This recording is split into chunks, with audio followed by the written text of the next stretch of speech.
Au Burkina Faso, le GRET développe plus de 11 projets, parmi lesquels le projet Sankotik, santé communautaire et technologie de l'information et de la communication, mis en œuvre de 2020 à 2023 dans la région de l'Est du Burkina Faso, dans les districts sanitaires de Fadangourma et de Bogandé. L'objectif du projet est de renforcer durablement les capacités des agents de santé à base communautaire ASBC des villages situés à plus de 5 km des centres de santé et de promotion sociale. De façon concrète, Sankotik a développé un outil numérique de formation continue à distance des ASBC sur le système mHealth Burkina du ministère de la Santé et de l'Hygiène publique. 2 modules y ont été programmés. Le premier est un module qui gère des messages de rappel de connaissances des ASBC. Le deuxième est un module qui permet de gérer des vidéos didactiques sous forme de tutoriels. Ces vidéos montrent comment les ASBC doivent prendre en charge un certain nombre de maladies courantes dans la communauté suivant les directives du ministère de la Santé. Dans le cadre de ce projet, la DSI a coordonné le développement de cette application et nous avons mis en œuvre sur le terrain. Pour le déploiement, nous avons également travaillé pour l'intégration dans tout le système global. L'application générale qu'on met à disposition des ASBC les aide à réaliser leurs tâches, comme par exemple la prise en charge de la population, les visites à domicile. Ce module formation, pour nous, le sens, c'est qu'il devait permettre de dire à l'ASBC, voilà comment tu dois réaliser, par exemple, je dirais, une GASPA, ou comment tu dois faire une prise en charge avec un enfant de moins de 5 ans. Donc, il y a parfois certains signes et symptômes sur lesquels l'ASBC peut douter. Mais le module justement formation doit lui permettre rapidement de jeter un coup d'œil et de pouvoir s'assurer que le symptôme qu'il pense avoir vu est réellement le symptôme en question. Avec Sankotik, ça permet aux ASBC de s'auto-former quand ils oublient un certain nombre de gestes et qu'ils regardent les différentes vidéos qui sont produites par Sankotik. Ça leur permet de se remémorer de certains gestes et de pouvoir poser des prestations, en tout cas de qualité. Spécifiquement pour ce projet, il faut que l'équipe du ministère maîtrise ce dispositif et tous les équipements nécessaires entrant dans le bon déroulement, le bon fonctionnement de ce dispositif reviennent à la fin du projet au ministère.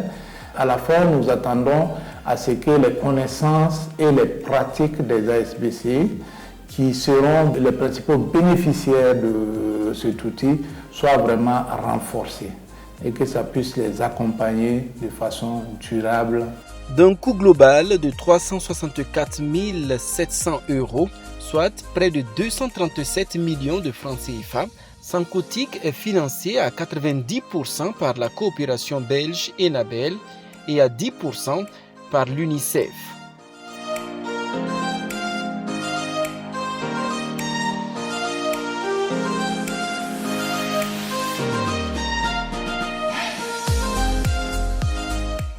Plus de 680 ASBC ont bénéficié de la formation et des smartphones qui leur servent désormais de principaux outils de travail. Le projet Sankotik de la vie des bénéficiaires vient non seulement améliorer leurs conditions de travail, mais aussi changer positivement le regard de leur communauté vis-à-vis d'eux.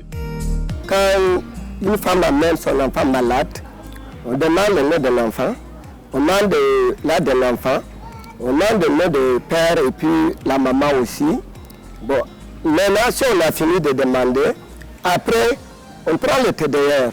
Si c'était le fièvre, on fait le test de TDR, voir si c'est positif, qu'il n'y a pas de signe de danger.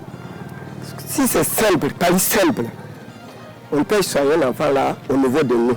Si on voit qu'il y a un signe de danger, on peut référer l'enfant là. Mais tout, on fait avec le portable.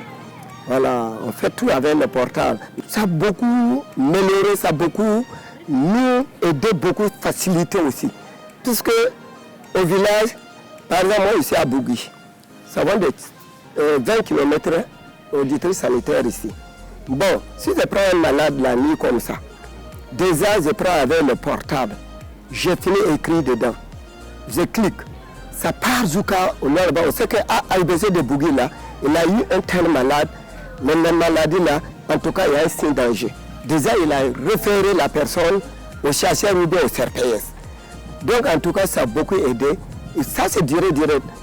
Puis quand on est comme ça, avec les sécurités là, je ne peux pas déplacer la nuit là-bas pour venir dire au major qu'en tout cas j'ai eu une malade. Il était une fois, je suis allé rendre visite à un ami qui est venu dans un site d'or.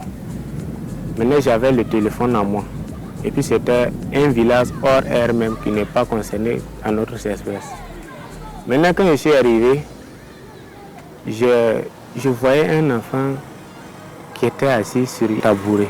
J'ai constaté que l'enfant était malnutri. Mais comme il était en forme, les parents ne savent pas que c'est la malnutrition. J'ai demandé à la maman ce que l'enfant a. Il me dit que non, dans ces 2 jours, l'enfant ne mange pas. Il dit qu'il doit avoir un problème de santé. Mais par rapport à quoi? Parce que l'enfant n'est pas maigri. Il dit d'accord. Ce que moi je pense que votre enfant est malnutri. La maman ne voulait pas me croire. Que non, un enfant malnutri ne peut pas avoir cette forme. J'ai appuyé les 2 pieds de l'enfant et que j'ai compté quelques secondes seulement, j'ai relâché. Je vois qu'il y avait des petits trous.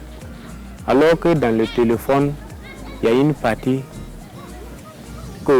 qui nous montre comment chercher les GDM. Et en même temps, j'ai fait sortir cette partie-là, donnée à la maman. Il faut voir. Tu me disais que ton enfant n'est pas malnutri, mais écoute. Heureusement que sur l'appareil, il y a jusqu'à 2 langues. Il y a le français et il y a gourmandisme. J'ai changé les langues à notre langue naturelle. La maman a suivi la vidéo, le père aussi a suivi la vidéo. J'étais sûr maintenant que leur enfant était malnutri. Et ils ont demandé mon aide. Le papa n'avait pas un moyen de déplacement. Comme je vois que l'enfant est vraiment malnutri et sévère, j'étais obligé de prendre l'enfant et sa mère sur ma moto. Je suis allé les descendre dans mon centre de santé. À partir de ce jour, ils ont commencé à prendre en charge de cet enfant. Et le père, la mère, également tous les habitants de leur famille, ils m'ont félicité. Partenaires clés de mise en œuvre, les organisations à base communautaire ont été d'un grand apport dans l'atteinte des objectifs de Sankotik. Nous avons travaillé pour donner beaucoup de connaissances à ces ASBT pour qu'ils puissent maîtriser l'outil, cet outil-là qui est le smartphone. Et ensuite, nous les avons accompagnés aussi dans la mise en œuvre de l'exécution de leurs travaux au niveau de la population, mais également le suivi de tout ce qui se faisait pour pouvoir essayer de corriger ce qui ne va pas. En tout cas, notre association a aussi contribué pour la mise en œuvre du projet Sankotik, donc à travers l'identification de 2 animateurs qui sont chargés de mener les activités sur le terrain. Et moi, en tant que coordonnateur de ce volet au niveau de l'association, j'essaie de faire la supervision sur le terrain et on fait des réunions hebdomadaires, des réunions mensuelles pour pouvoir coordonner, s'assurer que les activités se passent très bien sur le terrain. La collaboration avec le GRET est bonne parce que nous avons été toujours associés par rapport à toutes les étapes depuis le début du projet jusqu'à l'heure actuelle. Les ASBC, ils étaient dans leur village, ils essayaient de donner main forte aux différents infirmiers et autres dans les CSPS.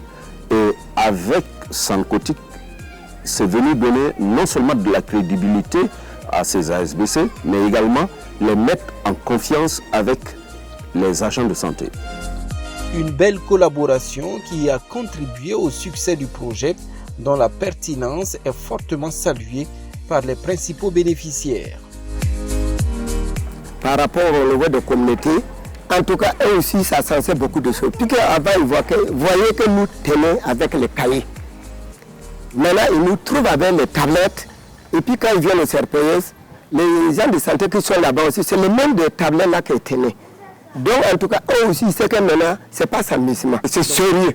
Le téléphone a changé beaucoup de choses dans notre travail. Il a facilité la tâche et il nous a augmenté la connaissance et même la population sont contents de nous. Au cours de ce projet, les ASBC qui sont les principaux bénéficiaires de l'outil, qui est conçu pour faciliter leur travail, apprécient énormément cet outil.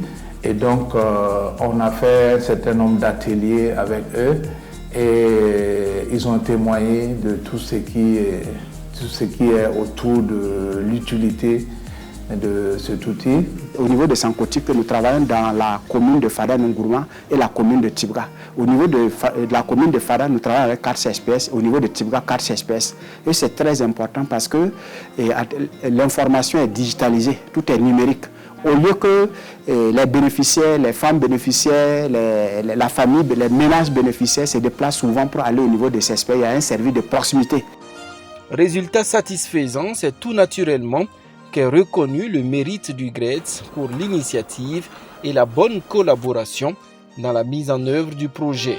À l'endroit du GRETS, je voudrais donc au nom de la hiérarchie donc leur traduire notre reconnaissance et leur dire merci pour cet appui important dans la mise en place donc de ce dispositif numérique de formation donc des agents de santé à distance et inviter donc les agents de santé à base communautaire de vraiment donc s'approprier de ce dispositif.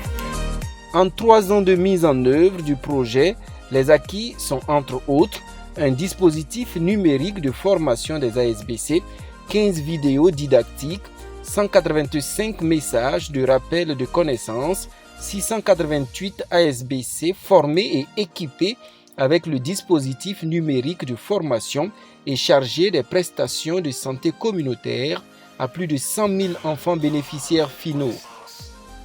Ces résultats fort appréciables et les leçons apprises dans la mise en œuvre du projet serviront de boussole pour l'extension de la stratégie au niveau national. Une extension qui, de l'avis des autorités sanitaires, se fera dans le cadre du système mHealth Burkina.